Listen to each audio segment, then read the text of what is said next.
Екипи на гръцки телевизии бяха в Несебър, за да направят филм за града на ЮНЕСКО. Това стана по време на посещението на делегацията от община Халкидона, град Нея Месемврия и представителя на международния маратон Александър Велики.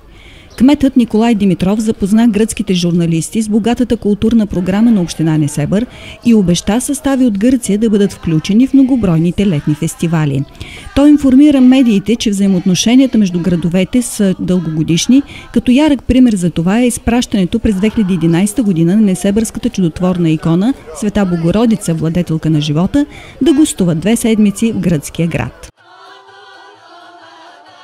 В амфитеатъра в Стария град се състоя емоционална българо-гръцка вечер. Концертът беше посветен на дружбата между два съседни, православни и много близки народи. Ние с удоволствие като община с един голям международен опит се впускаме и продължаваме да развиваме тези връзки между Халкидон, Нея Месемврия и как да кажем, Несебър ли стана Месемврия или Месемврия?